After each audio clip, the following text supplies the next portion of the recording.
Je vais passer 3 jours et 2 nuits sur l'île auprès des personnes sans abri pour en fait sensibiliser les gens au monde de la rue, pour changer le regard des gens, afin de leur apporter, en fait ils ont besoin de chaleur humaine.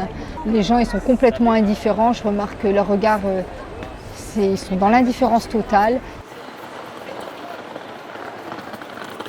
Sans argent, sans rien, je dois me débrouiller pour manger, pour me laver, pour dormir. Et je ne sais pas comment je vais faire. Pour l'instant, depuis 9h30, je suis sur l'île et avec rien dans le ventre. Voilà, rien. J'ai pas encore bu, j'ai pas encore mangé et je vais me débrouiller pour faire comme eux. J'espère dormir avec des SDF, quoi, voir si je peux les accompagner pour cette nuit et voir comment ils se débrouillent, quoi. C'est le but. Hein. C'est une SDF qui s'appelle Nini. Malheureusement, j'arrive pas à la joindre puisqu'elle n'a pas de téléphone, elle n'a rien. Et j'espère tomber dessus et j'espère vivre cette expérience avec elle. Ça me tenait à cœur de le faire avec elle parce que c'est un rayon de soleil, c'est une très belle personne. Pour l'instant, j'ai pas peur parce qu'il y a beaucoup de monde. Peut-être dans la soirée, la peur, elle viendra, peut-être dans la soirée.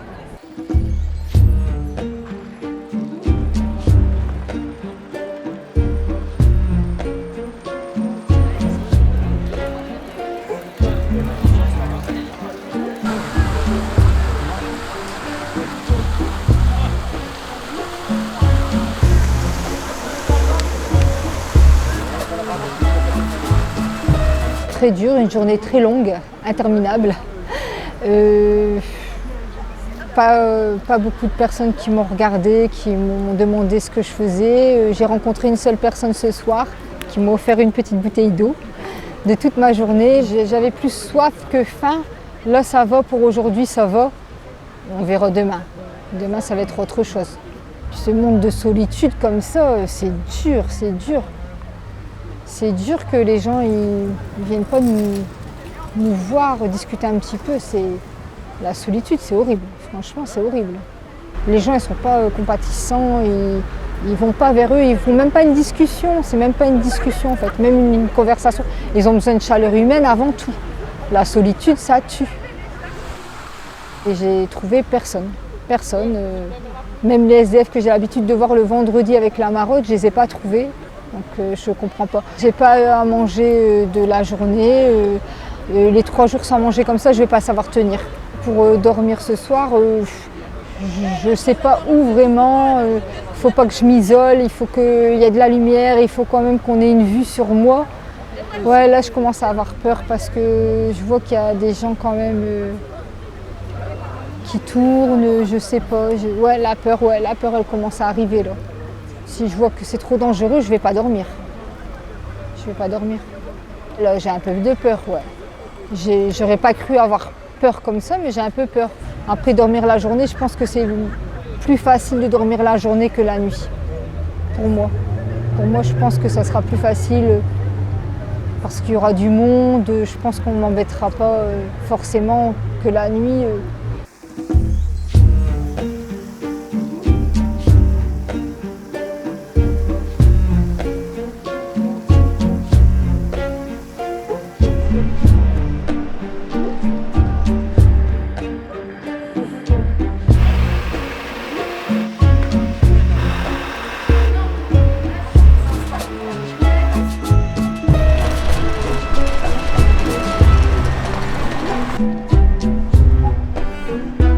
J'ai été rue Solferino, j'étais sur les marches d'un bas d'immeuble en fait, en face des pubs, et je me suis quand même permise d'aller voir le vigile en disant que j'allais m'installer là et au cas si je me faisais agresser.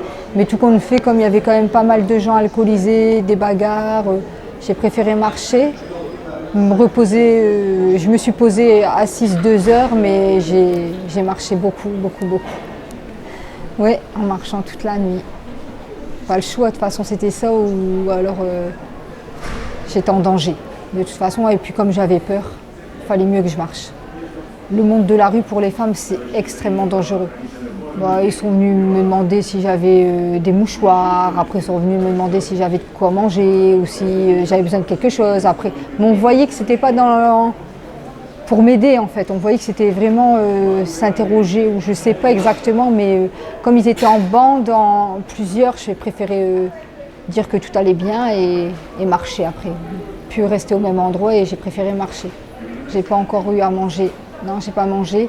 Et justement, après, je vais aller dans un centre d'accueil de jour, à la Beige, pour voir s'ils me proposent quelque chose à manger. Mais d'après ce que j'ai compris d'une dame que j'ai parlé avec elle, une SDF de 74 ans, en fait, pendant l'été, ils donnent rien à manger. Donc, au moins, je vais aller prendre ma douche. S'il y a possibilité d'aller prendre ma douche, je vais aller prendre ma douche là-bas. Et pour manger, aujourd'hui, il faut absolument que je trouve quelque chose. Donc, soit je vais faire de toute façon, je vais faire la manche, ou alors je vais aller demander les invendus. Hier, j'ai pas fait, mais aujourd'hui, il faut que je le fasse. J'ai eu la chance d'aller aujourd'hui dans un salon de thé avec un petit logo, une cloche, et là, ils aident les personnes qui sont sans domicile fixe. On peut aller charger notre téléphone, ils nous proposent de l'eau, ou on peut aller boire un café. Ou dans différents endroits sur l'île, il y a ce petit logo sur la vitrine et on a le droit de rentrer dedans. Donc j'ai pu aller charger mon téléphone, j'ai une carafe d'eau et je peux emprunter les toilettes. Moi, cette expérience, c'est comme si j'étais expulsée du jour au lendemain de chez moi et j'avais rien à préparer. Je ne pouvais pas dire à tel endroit je vais savoir manger, il faut que je me débrouille de moi-même. Voilà. Comme eux, leur premier jour, ils se sont débrouillés, ils ne savaient pas tout de suite. Hein. C'est avec les années, il y en a que ça fait des années qu'ils sont dans la rue. Hein. Quand je vois quelqu'un qui mange dans une poubelle au jour d'aujourd'hui, je peux le comprendre. Hier, j'ai trouvé devant un magasin un bol pour les chiens de l'eau. Si je reste une semaine sans le boire, peut-être que j'irai boire dedans. Hein. C'est voilà, quand on a soif et quand on a faim, tant pis. Hein. J'ai trouvé personne. Personne. J'ai même été au marché de Oisem ce matin en me disant je vais tomber dessus et je ne les ai pas trouvés. Je cherche Nini, David, je ne les trouve pas. Je les connais depuis un an parce qu'en faisant les marottes, c'est comme ça que je les connais en fait. Donc ce soir, je vais soit retrouver un autre endroit ou je sais pas, ou voir si je peux aller dans un centre d'hébergement, je sais pas. Je vais voir.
Aujourd'hui, c'est mon 3e jour, il est presque 18h, ça y est, c'est bientôt la fin.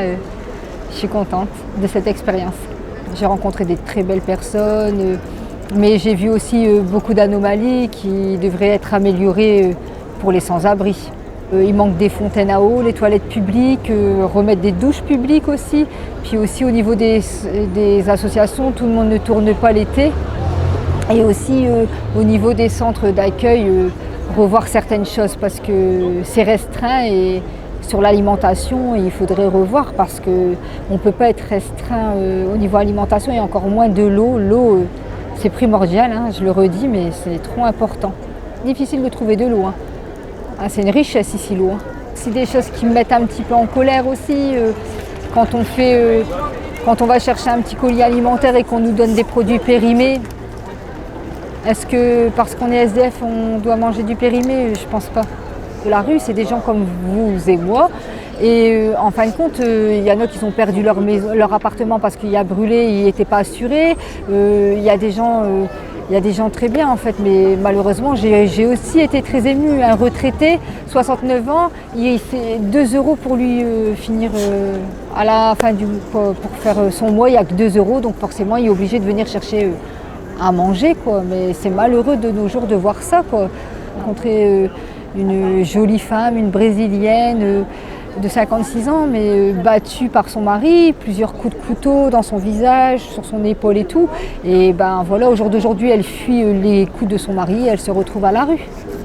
Et comme c'est une Brésilienne, sa famille est au Brésil, elle n'a pas les moyens de se payer un trajet pour partir là-bas. C'est épuisant. Et puis en plus, quand on ne dort pas, ça tape dans le système. Alors moi, c'est que de nuit, hein. Mais eux, on ne dort pas, on ne mange pas à notre faim, on n'est pas hydraté. Je ne sais pas comment on finit, quoi. Moi, je sais que si ça serait ma situation pour toute la vie, moralement, j'irais mal. Hein. J'irais mal parce que le regard des gens, il est blessant, complètement blessant. Moi, je l'ai vécu, ce regard, de toute façon. Ma deuxième nuit, elle était moins compliquée puisque j'ai fait la connaissance de Jean-François qui est resté avec moi pour la nuit. Donc voilà, je l'ai rencontré hier sur la place de la République et c'est lui qui m'a dit qu'il y avait une maraude qui allait tourner pour que je puisse au moins avoir enfin à manger. Donc il m'a emmenée et ensuite il est resté, il a passé la nuit avec moi et la journée d'aujourd'hui. Donc c'est quand même moins compliqué quand on est deux et plus tout seul. Jean-François il habitait dans la rue, il y a eu 10 ans de galère et aujourd'hui ça fait que 2 mois qu'il est sorti de la rue. Et j'aime la rue, ça c'est sûr, c'est un truc, ouais, je suis plus dans le sang. Je vais l'oublier petit à petit la rue, hein, faut que je m'en sépare. Hein, la preuve, regarde, Hélène, elle avait besoin de... Je suis resté, alors que j'ai un appartement, j'aurais pu aller coucher chez moi, puis dire Hélène, c'est ton truc, t'es loufoque, c'est pas de ma faute, vas-y, démerde-toi. Hein. Ouais. Et ben non, mais comme j'aime la rue, je suis resté. Puis on a fait faire les maraudes pour avoir à manger, et puis après on a dormi la nuit au parvis Saint-Maurice. Elle tenait à dormir là-bas, donc elle a dormi là-bas. Moi, je voulais terminer ma nuit là, ma dernière nuit, en hommage à un SDF qui s'appelle Fred, qui a été frappé par des jeunes et malheureusement il est décédé de ses coups. Et c'est quelqu'un que je connaissais depuis 1 an avec les maraudes et je voulais me mettre à cet endroit-là. Donc ouais, les gens ils ont été gentils avec nous. Il y en a un qui m'a déposé un billet de 10 € sans rien demander sur mes genoux. Il y a une jeune fille qui nous a ramené des frites et un hamburger. Quelqu'un d'autre qui voulait nous donner un gros sac de courses. Mais on a dû faire plaisir à quelqu'un d'autre. On ne va pas stocker de la nourriture non plus, ça ne sert à rien. On avait ce qu'il fallait. Alors je suis fatiguée. Après le mental ça va, mais ouais, je suis fatiguée quand même là. Là je suis fatiguée mais c'est normal, hein. C'est normal, mais moralement je vais bien. Excusez-moi, je vais sortir avec mon sac.